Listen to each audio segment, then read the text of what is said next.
Good morning. I'll take it from here, Liz. I'm Allie Wagner, hanging out in Coronado, where we are talking about races. Yes, they're going to be having a race here, a running race in Coronado around 4th of July. But we're also going to talk about, hey, how have these races been working? When are we going to see them come back? We'll have details on that coming up. Good morning, Casey. This is Good Morning San Diego. Well, hopefully events around the county are slowly getting back to normal. Allie Wagner is live in Coronado, where the city council is voting on the future of in-person events. Hey, Allie. Yeah, that's right. We're talking about in-person events, and specifically we're going to be talking about running races. What does their future look like, especially here in Coronado? We'll have details coming up. Good morning, San Diego. We'll be right back. The Coronado City Council is voting today about the future of in-person events expected to take place this summer, including the annual 4th of July celebration. Allie Wagner is live in Coronado with the details. Good morning, Allie. I know all the words to Hush Little Baby, by the way. Yeah, obviously I don't. Close. Mockingbird, Diamond Ring. Yeah, go. Anyways. All right, so let's talk. Yes, Coronado, a lot going on here today that they are specifically, they're going to be voting the city council on the fireworks, and that includes, you know, the parade. What's 4th of July going to look like down here? Well, a few weeks ago, they did announce that they will be having the race, that runners will be down here, that it'll be in person, one of the first here in San Diego. And I have Jamie, who's here with us this morning. Good morning. Hey, thanks for having me. So, Jamie, talk a little bit, because you guys decided, hey, we're going to plan like this is going to happen. It would be one of the first races to happen in San Diego in over a year. Yeah, we're here at our offices in Coronado, and we're the producers of the 4th of July run, the Crown City Classic.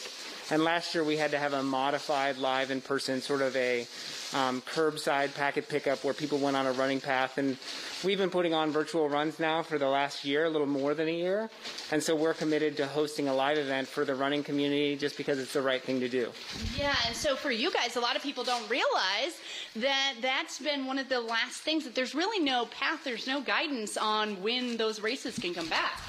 Yeah, we're part of the California Endurance Sports Coalition, and because we're classified as a mass gathering, we were the first company shut down, and we'll probably be the last ones open. And so we've been lobbying state legislatures and the governor's office to try to get us a path back to opening. But for now, it's crazy to think that running events has packing T-shirts into bags and mailing them to passionate runners. Yeah, it's definitely changed, and I would imagine, knowing that, in fact, that you will have a live event in July here, has got to be good news for you guys. Yeah, it's great news for us. When this first happened, we were collaborating with our best sponsor, Kaiser Permanente, and we were very proactive on the virtual running events. We held an event called the Social Distance Run Series, and we had 4,600 runners register to commit to running once per week for 6 weeks, and we felt like we were onto something. And since then, we've gotten creative. Right now, we're stuffing packets for an event called the Margarita Run, and we give people flip-flops, a T-shirt, a little margarita making kit. But on top of that, runners commit to running 75 miles over the course of the next 6 months, all virtually. Yeah. And so we know the importance of health and wellness and the commitment to get everyone back to running and healthy again, because it'll open the society. And then on top of that, we just want to have live events again, because that's what we do. You know, in addition to the Crown City Classic 4th of July run, we put on San Diego's most scenic half marathon, the Kaiser Permanente Thrive Half Marathon. And so our staff has been working hard. We've been really patient. You know, we take the customer service calls, but what we hear from our participants is they want to come to live events. Well, and I would imagine, as San Diego City that would normally have a race every single weekend, a lot of people don't realize, I mean, the fundraising, everything that goes into that, like you say, the people who are employed by that, everybody's kind of sitting here going, okay, we're ready. When you talk about the charitable impact, Make-A-Wish San Diego is the title sponsor of the Kaiser Permanente Thrive Half Marathon, and even for our 4th of July race, the largest youth school sports fundraising through the Islander Sports Foundation. We raise $20,000 to $25,000 every year for that foundation, which didn't happen last year. So that's a budget shortfall that they're looking for this year, and how are they going to overcome that? So we do our part. I mean, we are so into health and wellness and getting people moving again, and we're just excited to come back to live events here in the next couple weeks. Okay, well, there you have it. So this will happen, the Coronado one, you guys are planning to have it live, or can people still sign up?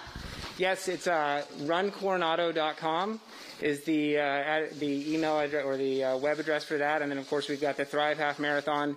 You can go to easydaysports.com and see all the virtual events we're doing, which are exciting. They're creative. But as everyone here knows, it's something to be around people, to be out in the outdoors, exercising. It's that stress relief that we all need. And, so easydaysports.com. Check us out. Okay. All right. So we will be keeping an eye, of course, Coronado once again. Yes, the race, they are planning on that happening, but they are looking at the parade. What's that going to look like? What are fireworks going to look like? So this is just one aspect of what they are voting on as far as fireworks and everything else that entails for Coronado for 4th of July. So looking ahead a little bit here, you guys, but race is definitely something that's very popular in San Diego. It's interesting to see how they've been impacted over the past year. Yes, gosh, it's such a big event with the 4th of July and everything. Jeez. I mean, so these bags are going to go to who, Allie? These ones are for the Margaritaville virtual one, but yeah, flip-flops. You get some flip-flops. Oh, look, Margarita. Okay, here you go. Classic running shirt that looks like an Hawaiian shirt. We got the pocket, salt. Something super creative about this one is, obviously we don't want to send people alcohol, but we can give them agave, true lime, salt, everything that they can to make a margarita at home after they celebrate running a 5K. Creativity at its finest, Lauren. I love it. I love it. A little kit. Yeah. Very cool, Allie. Thank you. Well, Yes. hopefully, good news. All right, Allie. Thanks, Allie. Get home safe.